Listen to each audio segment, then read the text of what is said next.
이어서 기독교 강요 우리 함께 나가겠습니다. 오늘은 새로운 챕터를 나가는데요. 16번째 챕터 함께 나가겠습니다. 철학자들의 견해에 상반되는 하나님의 특별 섭리라는 것입니다. 우리가 섭리라고 하면 많이 들어보신 단어일 수도 있고 안 들어보신 단어일 수도 있는데 영어로는 providence라는 단어인데요. 이 섭리라는 것은 하나님께서 이 세상을 만들어 놓으시고 그냥 내버려 두시는 것이 아니라 다스리신다는 것을 말하는 내용입니다. 한번 보시겠습니다. 첫 번째 주제, 창조와 섭리는 분리될 수 없다. 만약 하나님을 단지 창조 사역을 단번에 완성하신 순간적인 창조주라고 생각한다면 그것은 차갑고 메마른 생각일 것입니다. 어떤 사람들은 이렇게 생각합니다. 세상의 창조주, 이 세상을 창조한 크리에이터가 분명히 있는 건 알겠지만 그 신이 세상을 창조, 그게 어떠한 형태든지 간에 빅뱅 형태든 아니면은 하나님께서 말씀으로 하셨다는 것을 그들이 어렴풋이 믿든 어떤 형태든지 간에 순간적으로 팡 세상을 만들어 놓으신 다음에 그 다음부터는 세상하고 관계없이 지내실 것이다. 그것이 내가 믿는 신이다 라고 하면 굉장히 메마른 생각이죠. 거기에는 인격적인 관계가 하나도 없습니다. 아주 차가운 메마른 그런 생각일 것이다. 그러니까 그렇지 않다라는 것을 지금 얘기하려고 하는 것이죠. 두 번째 문장입니다. 우리는 우주의 시작에 있어서와 마찬가지로 우주의 계속적인 상태에서도 하나님의 신적 권능이 빛나고 있는 것을 보아야 합니다. 하나님께서 우주를 처음에 만드셨던 그 놀라운 하나님의 권능, 우리가 생각을 하지만 우리 매일 일상 속에서 일어나는 하나님의 일하심, 여기에서는 우주의 계속적인 상태라고 말했는데요. 하나님께서 한번 만들어 놓으신 그 세상을 그냥 내버려 두지 아니하시고 지금도 계속적으로 명령하시고 보호하시고 다스리시는 그 사역, 그분의 일이 계속적으로 되고 있다. 그리고 그러한 우리들의 매일매일을 통해서 하나님의 신적인 권능, 오직 하나님만 하실 수 있는 일들이 매일매일 일어나고 있다는 것을 우리가 알아야 그것이 차갑고 메마른 생각이 아닐 것이다. 우리의 마음속에 늘 감동이 있고 우리의 마음속에 늘 하나님에 대한 사랑이 일어나게 되겠죠. 그것을 올바르게 보아야지만 그렇게 될 것이다 라는 것입니다. 그런데 만약에 우리가 하나님의 섭리로 나아가지 않는다면 아무리 우리의 이성으로서 이해하고 혀로서 고백하는 것 같이 보여도 창조주 하나님이란 말의 의미를 우리는 바르게 파악하지 못할 것입니다. 이 세상을 창조하신 하나님이라고 우리가 마음으로라기보다도 머리로 우리가 이 세상을 창조하신 건 하나님입니다 라고 머리로 이해하고 그리고 입으로 고백을 하지만 이 세상을 창조하신 하나님이라고 하는 그 뜻이 무엇인지 모른다는 것입니다. 언제 모르냐 하면 우리가 섭리로 나아가지 않을 때, 즉 섭리라는 것은 우리 일상 속에서 매일매일 지금 이 순간에도 하나님께서 신적인 능력을 행하시는 것이 섭리인데요. 그 섭리를 이해하는 것으로 나아가지 않는다면 마치 이 세상이 하나님께서 한 번 만드신 다음에 자동적으로 움직이고 있는 것으로 생각한다면 그렇게 내 마음속 깊은 곳에서는 그렇게 그냥 생각해 버리고 있다면 그런 것이죠. 섭리로 나아가지 않는다는 뜻이 그런 거예요. 일상 속에서 우리가 일어나는 일들 가운데 이것은 하나님께서 하셨구나, 이것은 하나님께서 하셨구나 라는 것을 늘 발견하지 않는 습관, 그것이 너무나 익숙해져서 섭리로 나아가지 않는 것입니다. 여기의 표현이 그렇게 된다면 우리는 이 세상을 창조하신 하나님이라고 말을 하지만 그렇게 말로도 말하고 머리로도 이해하고 특히 우리 아이들은 시험 문제에 나오면은 God is creator이라고 쓰지만 실제로 나아가지 않는다면 하나님은 창조주시다라는 말을 사실은 모르는 거다라는 것입니다. 그래서 이 창조와 섭리를 분리할 수 없다라는 것을 우리가 잘 기억해야 되는 것입니다. 분리될 수가 없습니다. 다음 문장에 보면은 구체적인 예가 더 나오죠. 우리가 창조주 하나님을 발견한다는 것은 하나님께서 우주의 체계를 만드셨을 뿐 아니라 그분이 만드신 모든 것은 보잘것없는 참새 한 마리까지도 붙드시고 양육하시고 돌보시는 영원한 통치자요 보존자이시라는 것을 깨닫는 것입니다. 우리가 하나님은 창조주십니다 라는 것을 진짜 발견하는 것이 무엇이냐 하면 하나님께서 이 모든 우주의 체계를 만드셨을 뿐 아니라, 즉 하나님께서 해, 달, 별, 우리가 사는 지구를 포함해서 모든 우주의 질서를 하나님께서 태초에 만드셨죠. 계속 개선해 나가고 계시지 않잖아요. 태초에 만드신 그 하나님, 우주 체계를 만드셨을 뿐 아니라 그분이 만드신 모든 것들을 돌보시는데 아주 보잘것없는 것, 성경에서는 이제 참새 2마리라고까지 나와 있죠. 우리 옆으로 그냥 지나가는, 신경 쓰지도 않는 그런 참새 1-2마리까지도 하나님께서 붙드신다. 그럼 생명을 주시고 생명을 유지하신다는 뜻이죠. 양육하시다, 먹을 것을 주신다는 말씀이잖아요. 돌보신다, 영원히 그들을 통치하신다, 그들의 보존자시다. 이런 모든 것들을 보존하시는 분이시다 라는 것입니다. 하나님은 책임이 있는 분이세요. 책임감 중요하죠. 우리가 어떠한 일을 하면 그것에 책임을 져야 돼요.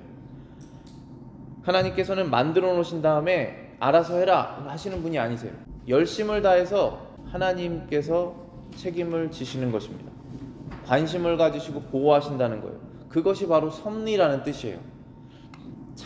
참새를 만드신 것은 하나님이시죠. 그리고 만들어진 참새가 계속적으로 참새를 낳아서 지금 참새가 있는 것 아니겠습니까? 그런데 그 참새들이 처음에 하나님께서 만드신 그 창세기 때 그 하나님의 역할로 그냥 끝나고 알아서 자기들끼리 살아가고 있느냐라고 하면 섭리로 나아가지 않는 것이죠. 우리가 하나님께서 섭리하시는 것을 모르고 믿지 않고 지나가는 것입니다. 그렇지 않다라는 것이죠.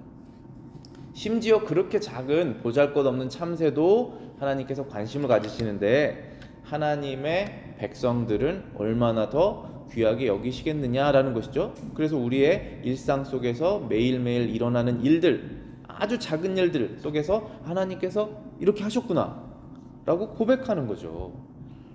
말로만 고백하는 것이 아닙니다. 칼빈의 표현에 따르는 것처럼 혀로만 하는 것이 아니라는 거예요. 우리의 마음으로 진짜 믿고 믿는 대로 말한다는 것입니다.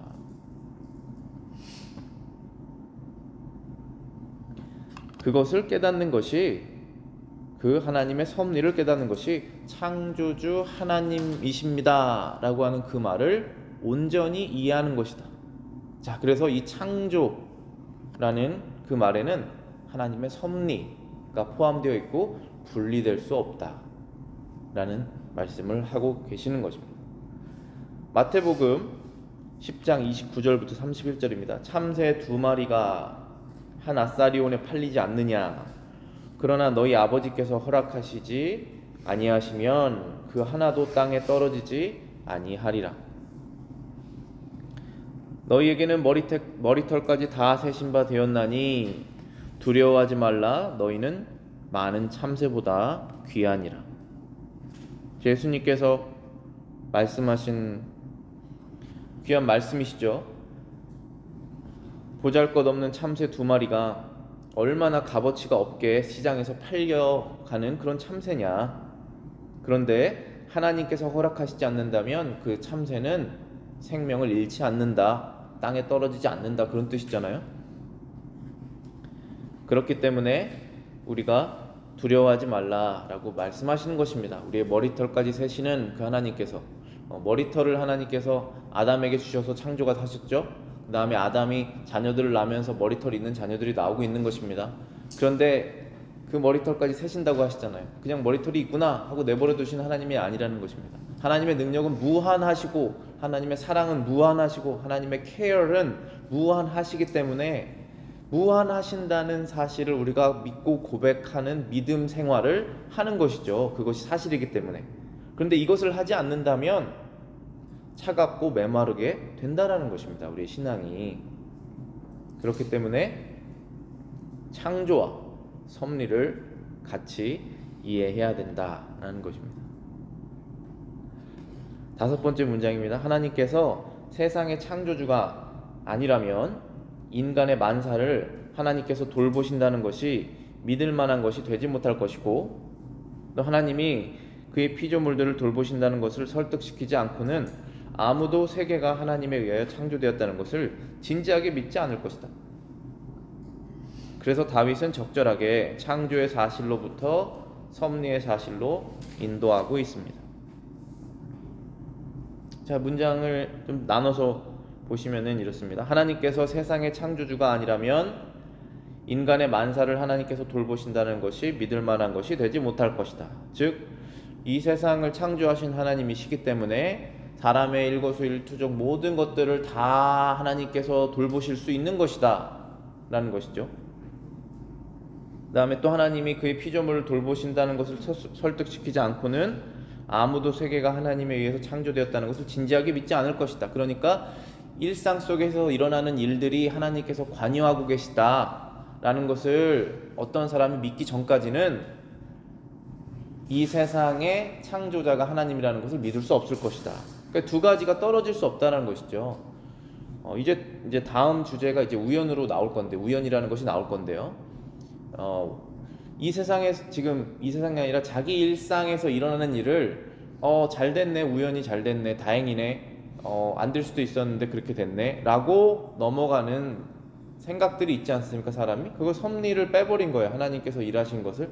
그렇게 되면 물론 우리 신앙인들이 그런 우를 범할 수 있지만 그 믿지 않는 사람들은 처음부터까지 다 이렇게 생각할 수밖에 없지 않습니까?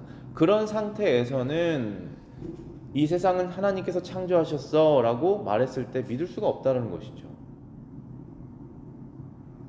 반대로 하나님께서 이 세상을 모든 것을 만드셨다라는 것을 믿지 않은 상태에서는 하나님께서 모든 것을 돌보신다는 것도 믿을 수 없다라는 것이죠. 그래서 두 가지가 떨어질 수가 없습니다. 창조하신 하나님께서 이 세상을 돌보지 않을 수 없는 것이고, 이 세상을 돌보시는 분이 있다면 그분은 세상을 창조하셨다 해야 되는 거예요.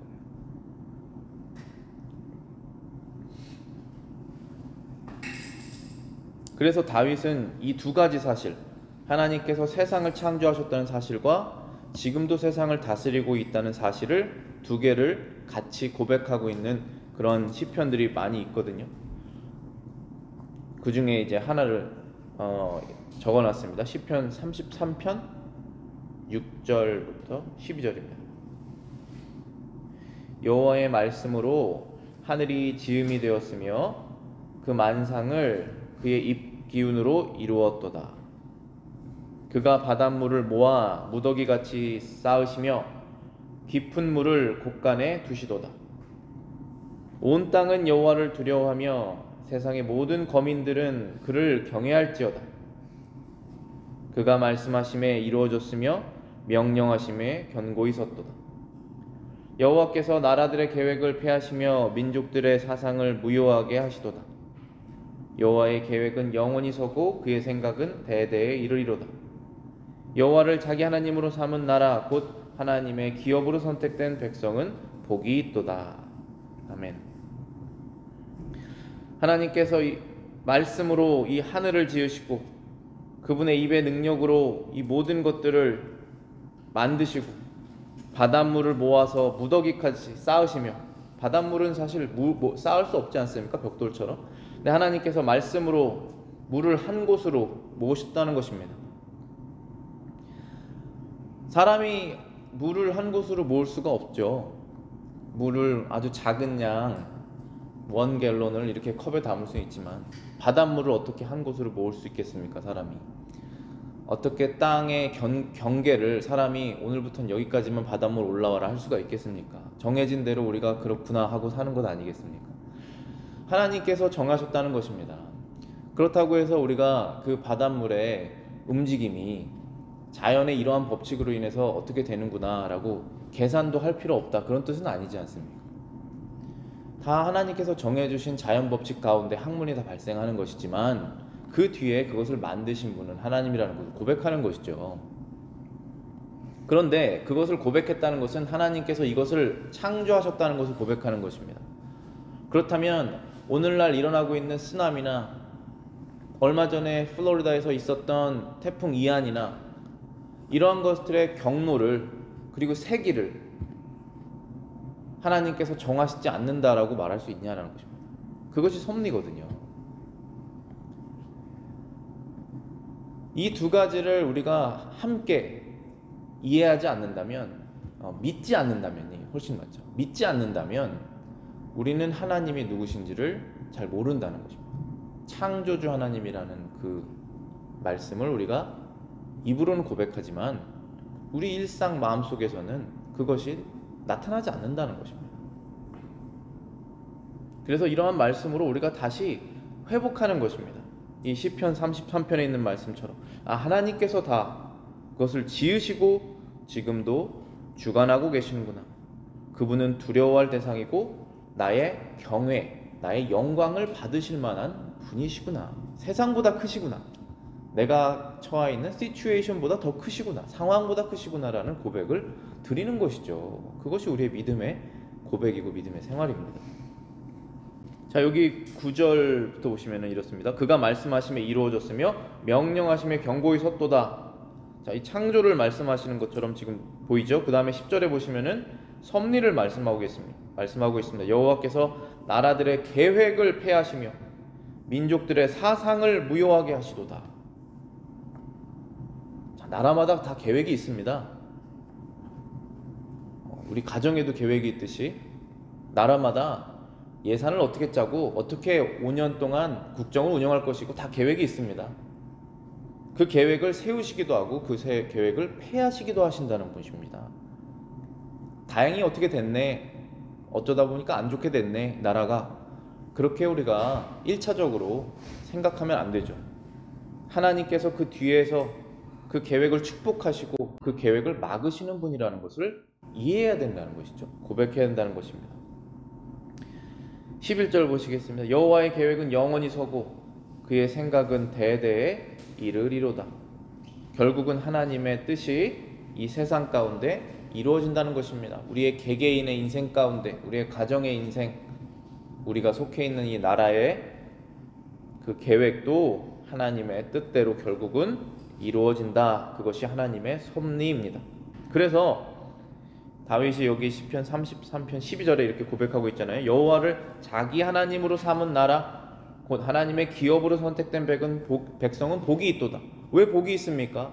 늘 하나님의 뜻이 이루어지는데 그 하나님의 뜻을 내가 가장 기뻐하는 사람이지 않습니까? 이 하나님의 기업된 사람들이. 그래서 복이 있다는 것입니다. 여러분의 뜻과 하나님의 뜻이 늘 다르면 여러분이 그 복을 누리실 수가 없으시잖아요. 그러나 하나님께서 원하시는 것이 내가 원하는 것이 됐을 때 그 사람은 늘 복을 누리는 사람입니다. 왜냐하면 하나님의 뜻이 항상 이루어지기 때문에 그렇습니다. 그리고 여러분들은 드려야 될 영광을 하나님께 매일매일 드릴 수 있기 때문에 그런 것입니다. 하나님의 영광을 위해서 살고 그분의 존재하심을 늘 기뻐하면서 사는 것이 사람의 참된 목적인데 그것이 이루어지는 것이잖아요. 매일매일. 그다음 6번째 문장입니다. 일반적으로 철학자들도 세상의 모든 부분들이 하나님의 비밀스러운 영감에 의하여 소생된다는 것을 알고 있지만 다윗이 모든 경건한 사람들과 함께 깨달은 것에는 이르지 못했습니다. 일반 철학자들도 뭔가 신적인 어떤 영감에 의해서 세상이 만들어졌고 지금도 이루어지고 있구나 라는 것을 철학자들도 말하고 있지만 다윗 그리고 다윗과 함께 경건한 사람들, 그러니까 우리 모든 그리스도인들이 함께 깨달은 것에는 그 철학자들의 생각이 이르지는 못한다 라는 것입니다. 그 다음 문장이 설명하고 있습니다. 세상 철학자들은 우리가 하나님을 힘입어 살며 기동하며 존재하느니라 라고 한 바울의 말에 동의를 하더라도 바울이 높이 기린 은혜에 대한 참된 깨달음과는 거리가 멀 것입니다. 왜냐하면 그들은 하나님의 부성적인 사랑에 있는 그 특별하신 돌보심을 전혀 맛보지 못하기 때문입니다. 사도행전 17장 28절에서 바울이 지금 이 말씀을 한 대상이 그때 당시에 세상에서 가장 뛰어난 철학자들이 모여있는 그룹에 말한 내용입니다. 하나님을 힘입어 살며 기동하며 존재한다. 신에 의해서 사람은 태어나고 그리고 지금도 생명을 유지하고 살아가고 있는 것이다 라고 말했을 때 철학자들이 그렇지. 그런데 그 신이 누군데? 라는 것이죠. 이렇게 가는 것입니다. 항상.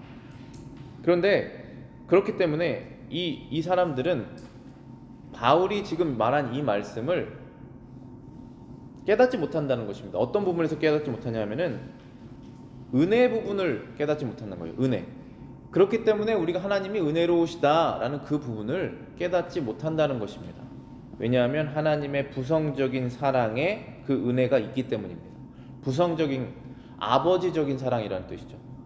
하나님께서 세상을 창조하시고 관심 없는 그런 아버지가 아니시잖아요. 하나님께서 세상을 창조하시고 늘 그것을 돌보시는 관심 있는 아버지로서 매일매일 섭리하시는, 어떻게 내 자녀가 이렇게 살아가고 있는지, 필요한 것은 무엇인지, 무엇이 어려운지 그 기도를 늘 들어주시고 응답하시는 섭리로서 일하시는 그 하나님의 부성적인 사랑, 아버지적인 사랑을 이 세상 철학자들은 모르죠. 왜냐하면 그리스도를 모르기 때문에. 그렇다면 그들은 그 부성적인 사랑에 있는 특별하신 돌보심을 맛보지 못했다. 한 번도 모른다는 거예요. 한 번도 경험하지 못했다는 거예요. 그렇기 때문에 바울이 말하는 이 은혜적인 측면을 이해하지 못한다는 것이죠. 그러니까 섭리를 이해하지 못한다고 말할 수 있어요. 섭리를 단순한 운명이나 우연으로 계산기를 돌려서 이렇게 하면 악한 걸 피할 수 있다, 이 정도까지는 갈 수 있지만 하나님과의 아들과 아버지로서의 예수 그리스도를 통한 그런 부성적인 아버지와 아들 간의 그런 사랑, 자녀 간의 사랑을 알 수가 없다는 것입니다. 그래서 하나님의 섭리를 모른다는 것입니다. 다음 주제로 넘어가 보시겠습니다. 운명이나 우연 같은 것은 없다. 두 번째 주제입니다. 운명, 우연 많이 들어보셨죠? 그것은 실제로 존재하지 않는 것입니다. 그것에 대해서 지금 얘기하려고 합니다. 첫 번째 문장입니다. 우리는 성경이 가르치는 바와 같이 하나님의 섭리가 운명과 우연적 사건들과는 상반되는 것임을 알아야 됩니다. 하나님의 섭리라는 것이 운명이나 우연적 사건들이 아니라는 것을 말하는 것이죠. 둘 중에 하나라는 것입니다. 우연이든지 아니면 하나님께서 하셨던지입니다. 하나님께서 모르고 지나가실 수 있는 있을 수는 없잖아요. 모르고 지나가실 수 있는 일이 있을 수 없잖아요. 그래서 하나님께서 조금 지나고 그거 내가 못 봤네 이럴 수 없잖아요. 그분은 신이시기 때문에. 그렇기 때문에 우연적으로 일어나는 일은 없다라는 것입니다. 두 번째 문장입니다. 세상 만사가 우연히 일어난다는 생각은 어느 시대에나 널리 받아들여졌고 너무나 당연한 생각이죠. 가르쳐주지 않아도 아는 생각입니다. 사람이 가르쳐주지 않아도 죄를 짓듯이 사람이 가르쳐주지 않아도 세상은 우연적으로 돌아간다는 것은 당연히 받아들이고 있는 내용이죠. 오늘날에도 대다수 사람들이 그렇게 생각하고 있습니다. 칼빈의 시대에도 그랬나 봐요. 지금부터 500년 전에도 대다수 사람들이 우연으로 일어나는구나, 세상에 일어나는 일들은, 그렇게 생각을 했다는 것입니다. 지금 500년 후에 지금도 대다수의 사람들은 세상에 일어난 일이 우연적으로 일어나고 있구나 라고 생각하고 있겠죠. 해 아래 새로운 것은 없어요. 지금부터 한 1000년이 지나간다고 해도 과학 문명이 너무나 발달해서 진짜 상상도 못하는 세상에 우리가 살 수 있다고 하더라도 우리 자녀들이 해 아래 새로운 것은 없어요. 결국은 우연이냐 하나님이 하셨냐 둘 중에 하나입니다. 이런 잘못된 생각으로 인하여 하나님의 섭리에 관한 우리가 마땅히 믿어야 할 사실들을 모호하게 되었을 뿐 아니라 거의 매몰되다시피 하였습니다. 자, 우리가 믿어야 될 내용이 있고 믿지 말아야 될 내용이 있습니다. 세상은 여러 가지 소식들과 사실들을 우리에게 알려줘서 이것을 믿어라, 이것이 사실이다라고 하는데 그 중에서도 믿어야 될 내용이 있고 믿지 말아야 될 내용도 있지 않겠습니까? 그런데 세상에서 모든 것이 우연이다, 모든 것이 운명이다 라고 말하는 것이 너무나 널리 받아들여졌기 때문에 사람들이 마땅히 믿어야 할 이 하나님의 섭리, 하나님께서 오늘도 이 일을 하셨다 라고 하는 그 부분이 모호하게 되었을 뿐 아니라 거의 매몰됐다 라는 것입니다. 여러분의 삶에서는 어떠십니까? 여러분의 주변에 믿지 않는 사람들과의 대화 속에서는 하나님께서 그 일을 하셨다라는 말조차도 할 수 없지 않습니까? 모호하게 되었을 뿐 아니라 매몰됐다라는 것입니다. 그래서 믿지 않아야 될 내용을 믿죠. 하나님께서 하시지 않았다, 우연히 됐다 라는 것입니다. 그것 때문에 사람은 벌받는 거예요. 예수님을 안 믿어서 벌받는 것이 아니라 하나님께서 하신 일에 대한 영광을 돌리지 않아서 벌을 받는 거예요. 이 부분을 잘 기억하시고 믿지 않는 분들을 예수님께로 초대하실 때, 전도하실 때 그 말씀을 꼭 하셔야 돼요. 믿으면 천국 가고 안 믿으면 지옥 간다. 그렇게 너무 쉽게 우리가 복음을 값어치를 떨어뜨리면 안 되고, 본인이 하는 행동에 하나님께서 기뻐하지 않고 싫어하신다라는 말씀을 해야 돼요. 다 은혜롭게 하셨는데, 다 해주셨는데 우연히 됐다라는 거예요. 선물을 받았는데 고맙습니다라고 인사를 안 하는 거예요. 그리고 내가 뭐 선물 받을 만한 거 했겠지 하고 그냥 넘어가는 것입니다. 그렇게 하면 안 되죠. 우리 그리스도인들이라도 정말 그렇게 하면 안 됩니다. 하나님께서 하신 모든 것들을 정말 하나하나 다 깊이 생각하며 그분께 감사와 영광을 돌려야 되죠. 그 다음 네 번째 문장입니다. 만약 어떤 사람이 죽음의 위험을 기적적으로 모면한다고 생각해 봅시다. 인간의 육적인 이성은 이 사건을 다행이든 불행이든 운명의 탓으로 돌릴 것입니다. 그러나 너희 머리털까지 다 세신 바 되었다라고 하시는 그리스도의 말씀을 배운 사람들은 그 사건의 원인을 찾을 것이며 만사가 하나님의 감추어진 계획에 의해서 주관된다고 생각할 것입니다. 여러분들 이거 귀찮은 것 아닙니다. 생각하기 귀찮은 것 아닙니다. 이거 믿음의 차이예요. 어떤 일이 일어났습니다. 그런데 우리가 모든 것을, 하나님께서 일하신 것을 다 알아낼 수는 없어요. 다 알아내라고 하는 얘기가 아니에요. 그러나 겸손이라는 것은 우리가 하나님 앞에 서 있다는 뜻은 어떠한 일이 일어났을 때 그것이 좋은 일이든 안 좋은 일이든 간에 이 일을 나에게 왜 하셨을까, 나의 사랑하는 아버지께서 라고 생각한다는 것입니다. 그게 하나님의 사랑을 받는 자녀들이 해야 될 마땅한 행동이라는 것이죠. 다섯 번째 문장입니다. 우리는 무생물에 대해서도 하나님의 손에 의해서 그 힘을 발휘할 수 있는 그분의 계획에 따라서 이렇게 혹은 저렇게 사용하시는 도구라는 것을 알아야 합니다. 예를 들면 피조물 중 태양만큼 더 놀랍고 영광스러운 힘을 가진 것은 없습니다. 태양이 무생물이죠. 태양에 대해서 예를 드는 거예요. 태양은 온 땅을 밝게 비추고 모든 생물을 그 열로서 양육하고 소생시키니 얼마나 대단합니까? 하지만 하나님께서는 이 모든 것들이 전적으로 하나님의 공의심을 선언하시기 위해 태양을 창조하시기 전에 빛을 만드셨고 땅에는 모든 종류의 풀과 열매들로 가득 채우셨습니다. 우리가 지금 섭리에 대해서 얘기하고 있는데요. 우리가 섭리가 사람 간의 관계 속에서도 여러 가지 일어나지만 무생물 속에서도 영향을 받으면서 삶을 삽니다. 예를 들어서 태양이잖아요. 오늘 만약에 태양이 안 떴다고 생각해 보세요. 그러면 얼마나 어둡고 아침에도 계속 춥고 그런 이상한 하루를 보내지 않겠습니까? 두려운 하루겠죠, 사실. 그런 하루를 보낼 것인데 태양이 떴지 않습니까? 그것을 통해서 하나님께서 머리털까지 세신 하나님이시고 세상을 지금도 섭리하신 하나님이라는 것을 이해한 사람은 태양을 오늘도 뜨게 하셨구나라고 태양 뜬 것에 대한 감사를 누구에게 돌립니까? 해님에게 돌립니까? 하나님에게 돌리잖아요. 그거를 한다는 것입니다. 그래서 무생물까지도 우연적으로 일어난 사실이 없다는 것입니다. 자연적으로 일어난 사실도 하나님께서 다 정하셨다는 것입니다. 저도 다시 기억하게 됐는데, 태양이 창조 때 네 번째 날에 만들어졌어요. 태양이, 그쵸? 우리 학생들 학교에서 창조 배우죠. 태양 몇 번째 날에 만들어졌어요? 네 번째 날에 만들어졌잖아요. 그럼 땅은 몇 번째 날에 만들어졌어요? 땅은 세 번째 날에 만들어졌거든요. 그리고 땅에 식물들이 자라게 된 것도 세 번째 날이에요. 그럼 태양 전에 세 번째 날에 식물들이 있다는 것이죠.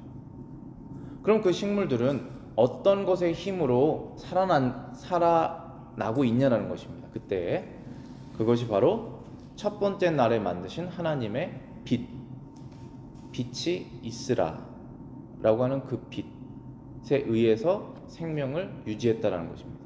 그것을 알려주시기 위해서 하나님께서 맨 처음 빛을 만드시고, 그 다음에 식물들을 만드시고, 그 다음에 해를 만드셨다는 것이죠.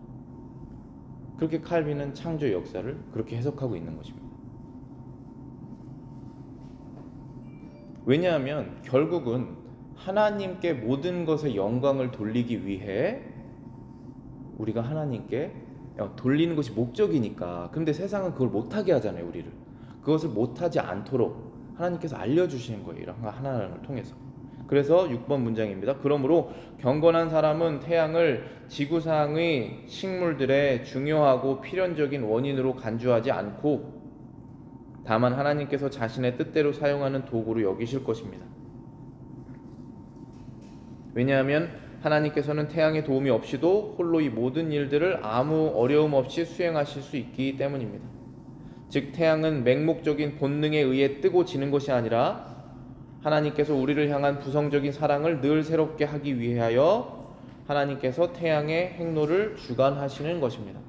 태양이 오늘 아침에 뜨고 내려가고 하는 것이 늘 반복적으로 일어나기 때문에 그냥 태양의 본성에 따라서 하고 있구나라고 생각하지 않아야 된다는 것입니다. 매일매일 하나님께서 명령하시는 그 명령을 따라서 뜨고 있구나라고 생각하는 게 오히려 정확해요. 왜냐하면 우리는 그렇게 명령을 모든 것에 할 수가 없잖아요. 그렇지만 하나님께서는 여러 가지 수단을 통해서 그렇게 하시는 거예요. 직접적으로 간접적으로 명령을 하시는 것입니다. 그래서 모든 것이 다 도구이구나, 하나님께서 직접 하시는 거, 직접 간접적으로 하나님의 뜻을 이루시고 있구나라고 우리가 하나님께 영광을 돌려야 되는 것입니다. 예레미야가 3장 22절 23절에 잘 알려진 구절이죠. 여호와의 인자와 긍휼이 무궁하심으로 우리가 진멸되지 아니함이니이다. 이것들이 아침마다 새로우니 주의 성실하심이 크시도이다. 여호와의 인자하심이 없어지지 않는다는 것입니다. 무궁하다 하신다는 거예요. 영원토록. 그래서 우리가 진멸되지 않는다라는 것입니다. 그래서 우리가 하나님 앞에 죄를 지어도 다시 회개하는 마음을 주시고, 우리의 마음이 차가워지고 메말라져도 다시 은혜를 주셔서 다시 하나님께 나아갈 수 있도록 해주신다는 것입니다. 근데 그것을 마치 아침마다 새롭게 하시는 것처럼, 해가 아침에 항상 똑같이 또 뜨는 것처럼 그분은 변함이 없으시다는 거예요. 요한계시록 21장 1절하고 23절입니다. 또 내가 새 하늘과 새 땅을 보니 처음 하늘과 처음 땅이 없어졌고 바다도 다시 있지 않더라. 여기 이제 요한계시록 21장은 세상 맨 마지막에 일어날 일을 기록하고 있는 것이죠. 그때 이제 사도 요한이 미리 비전으로 새 하늘과 새 땅이 펼쳐지는 것을 보고 기록한 것입니다. 근데 왜 새 하늘과 새 땅이라는 말을 표현했냐면은 우리가 살고 있는 이 땅과 우리가 살고 있는 이 자연 시스템이 그때는 다 바뀌게 돼요. 그렇게 될 수밖에 없거든요. 예수님이 오실 때. 그때에 이제 새 하늘과 새 땅을 처음 보니 하늘과 땅이 없어졌고 바다도 있지 않더라. 근데 우리가 올라간다는 표현을 쓰지 않고 이제 새 예루살렘 내려온다고 말씀하시거든요. 예수님과 함께 성도들이 내려오지 않습니까? 그러면서 우리가 살고 있는 이 땅이 변화가 생긴다는 것을 말씀하시는 건데요. 물론 완전하게 이해할 수는 없지만 성경에 있는 표현대로 그대로 우리가 이해하자면 23절에 보시면은 그 성은 해나 달의 비침이 쓸데 없으니 이는 하나님의 영광이 비치고 어린 양이 그 등불이 되심이라. 지금 우리는 해나 달의 비침이 굉장히 필요한 상황에 살고 있습니다. 그래서 말하자면 창조 때 네 번째 날 하나님께서 주셨던 해, 달, 별, 이것들 없이는 살 수 없습니다. 그런데 마지막에는 그것들 없이 살 수 있게 된다는 것이죠. 왜냐하면 마치 세 번째 날에 있었던 식물들이 첫 번째 날에 있었던 빛을 통해서 그 생명을 유지했던 것처럼 마지막에는 해, 달, 별의 비침이 쓸데가 없고, 그리고 하나님의 영광이 어린 양으로부터 비치기 때문에 그래서 해, 달, 별이 필요 없게 된다는 것이죠. 근데 지금도 마찬가지예요. 저희도 해, 달, 별이 정말 필요한 존재지만 그 해, 달, 별을 주신 하나님이 더 필요한 것이죠. 그런데 하나님의 섭리를 이해하지 못하면 해, 달, 별만 필요하다고 생각하고 사는 거예요. 그러니까 창조와 하나님의 섭리를 함께 이해한다는 것은 하나님께서 나를 낳으셨기 때문에 이 땅에 지금도 나를 보호하고 계시는구나, 나의 영혼을 새롭게 거듭나게 하셨기 때문에 지금도 나의 거듭된 영혼을 보호하고 계시는구나 라고 우리가 깨닫게 되는 것입니다. 우리의 가장 큰 필요가 바로 하나님이라는 것을 기억하는 것이죠. 이 섭리를 통해서. 마지막 문장입니다. 계절이 순서대로 오는 것보다 더 당연한 사실은 없습니다. 그러나 이러한 계절의 연속에서도 우리는 큰 차이를 발견할 수 있습니다. 그러므로 우리는 매년, 매월, 매일이 새롭고도 특별한 하나님의 섭리에 의해 주관되고 있다는 것을 쉽게 알 수 있습니다. 자, 이것은 아주 굉장히 당연하게 생각하는 것들 속에서도 차이가 있다는 것이에요. 겨울이 지나면 봄이 오겠지, 봄이 오면 여름이 오겠지, 여름이 오면 지나면 가을이 오겠지, 다 순서대로 항상 똑같이 지나가는 자연의 법칙이지만 그래도 항상 다르잖아요. 조금씩 항상 거기에는 다름이 있기 때문에 우리가 늘 하나님을 의지하는 것 아니겠습니까? 올해는 더 덥거나 덜 덥거나 홍수가 있거나 없거나 다 다르지 않습니까? 일상이 늘 반복되지만 그 안에서도 늘 차이가 있기 때문에 우리는 누구를 의지해야 됩니까? 이 반복되는 일상의 법칙을 의지하는 것이 아니죠. 그 법칙을 만드시고 법칙에서 벗어나는 것들, 그 범위 안에서 바뀌어지는 것들, 아는 모든 것들도 주관하시는, 우연처럼 보이는 것들도 주관하시는 그 하나님을 우리가 의지해야 된다는 것이죠. 그래서 이 두 가지 사실을 여러분들이 확실하게 일상 속에서 늘 마음으로 붙드셔야 돼요. 창조와 섭리, 시작하셨으면 마치실 것이다, 그분이. 그것을 여러분들이 그것을 잘 갖고 계셔야지 예수님이 말씀하신 것처럼 두려워하지 말아라 그러셨잖아요. 그 두려움이 사라지고, 그리고 내가 이렇게 살아가는 목적이 무엇인지 또 다시 찾을 수가 있단 말이에요. 그렇게 되신 여러분들 되시길 바라겠습니다.